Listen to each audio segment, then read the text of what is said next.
où il est numéro 2 depuis maintenant quelques temps.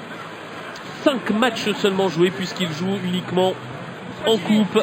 Et lui, il a remporté 2 séances de tir au but face au Paris FC et face à Metz.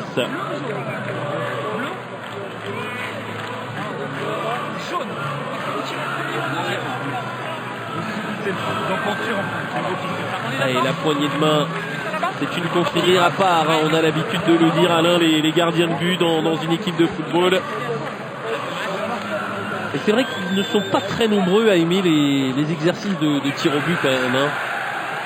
Il y a plus de facilité à déceler où vont tirer les joueurs, les coups de pied arrêtés, mais c'est vrai que c'est un exercice difficile, beaucoup plus difficile pour le joueur qui ne l'est que pour le gardien, qui n'a rien à perdre bien sûr.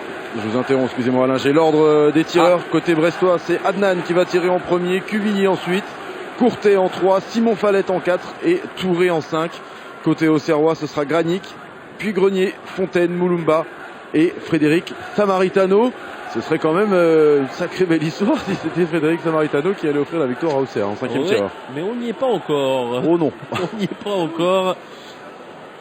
Pour l'instant, ce sont les premiers tireurs choisis dans les deux camps qui vont s'y coller avec le choix du but également. C'est le but placé juste devant le COP brestois qui a été désigné par l'arbitre pour cette séance de tir au but. Et l'équipe d'Auxerre va donc attaquer en premier avec Vincent Granic.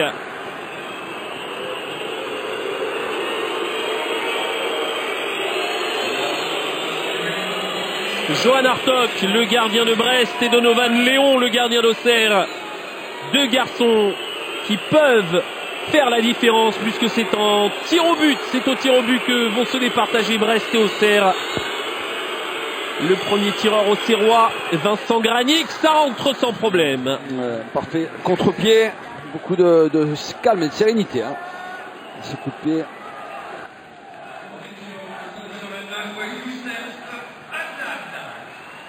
Allez, premier tir au but inscrit par les Auxerrois qui débutent donc la série. La Sadnan qui a passé un match compliqué. On l'a pas beaucoup vu dans cette rencontre.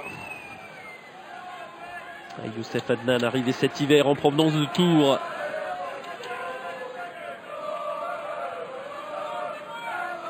Et le premier tireur de cette équipe de Brest pour mettre l'égalité au compteur après le tir au but marqué par Granic. Adnan, et c'est stoppé de Donovan Léon. L'arrêt du gardien auxerrois. Il avait tout vu, il avait anticipé cette frappe côté droit. Sa soirée pour Youssef Adnan.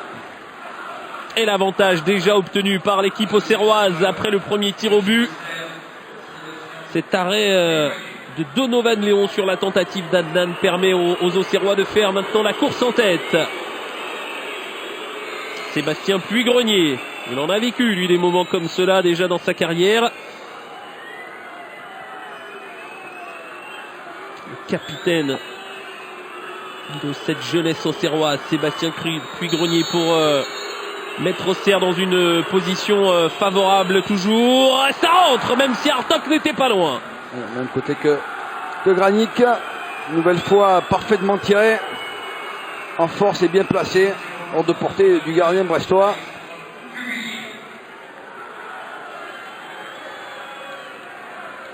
Et là, le droit à l'erreur se rétrécit de plus en plus pour les Brestois. Il y a déjà un tir au but de retard. Et pour l'instant, aucune faille dans les tentatives auxerroises. Alexandre Cuvillier.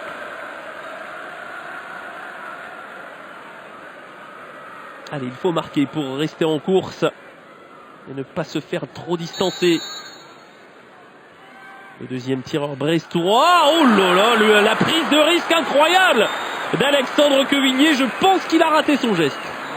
Je pense que Fine Panenka, il a raté. En plus, je pense qu'il y a un léger rebond qui empêche Léon de toucher ce ballon. On va revoir ça. Regardez, rebondit juste sur la ligne, il me semble, des 6 mètres, non? Ouais. Eh oui, et c'est peut-être ce rebond qui lui permet de marquer. Exactement, qui passe juste au-dessus du pied. Beaucoup de réussite. Pour Alexandre Cuvillier, très mal tiré ce penalty, mais il est au fond. Il s'en sort bien, exactement. Il s'en sort bien, même si Brest reste derrière, bien évidemment. Ça fait 2-1 pour Auxerre après les 2 tirs au but tentés jusqu'à maintenant. Le 3e tireur auxerrois, Thomas Fontaine. Ouais, course d'élan particulière face au ballon. Allez, le défenseur auxerrois, c'est à côté. C'est à côté. Brest peut revenir dans la partie.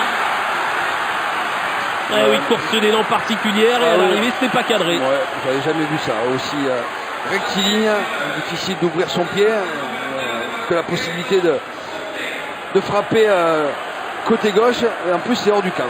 Même s'il avait été cadré, Hartog était présent. 2 pénaltys mal tirés, mais un est au fond. Oui, c'est peut-être effectivement le signe. Encore faut-il égaliser tout d'abord pour Brest. Ce sera au tour de Gaëtan Courtet pour revenir à égalité au score. Et lui n'avait pas raté lors des séances précédentes. C'était Laborde et -B qui avaient raté. Ils ne tirent pas. Ils ne sont pas dans les 5. Allez, Courtet. Voilà le but. Ça fait de partout après 3 tirs au but.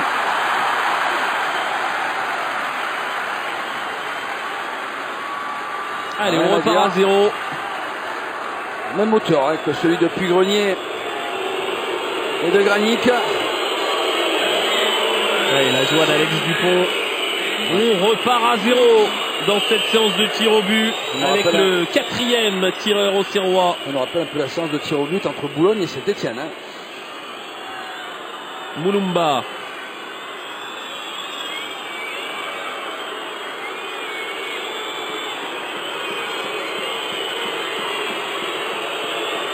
Le public veut jouer son rôle de perturbateur dans la concentration de Rémi Mulumba. Pour le 4e tir au but auxerrois, ça passe. Il a complètement trompé Hartog. Ouais, ce petit temps d'arrêt qui a perturbé Hartog. Il n'a pas pu reprendre ses appuis. Pourtant, il était parti une nouvelle fois du bon côté.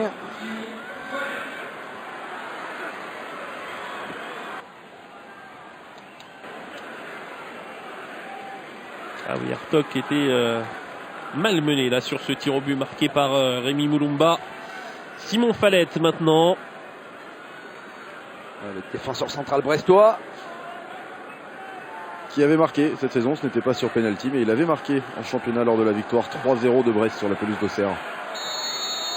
Et la concentration, on l'a lu sur le visage de Simon Fallette pour permettre à Auxerre de rester dans la partie. Non, le poteau pour le 2e raté brestois. Et attention, car c'est maintenant une balle de match qui va se jouer pour qui Samaritano.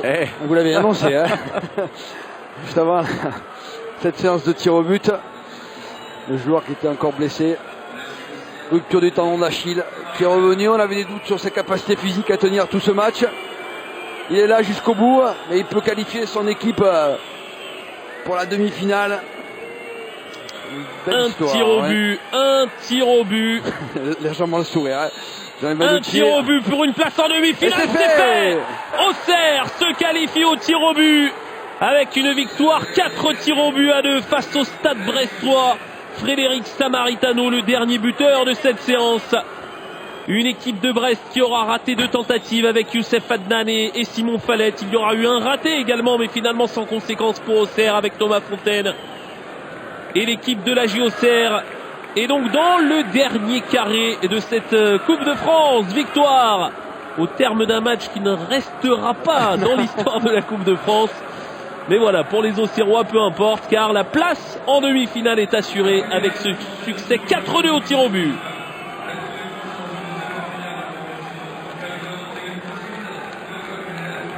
Allez, on va essayer de trouver rapidement un Auxerrois au micro de Louis Pierre pour passer la main ensuite au match entre Concarneau et Guingamp qui se joue au stade du Moustoir.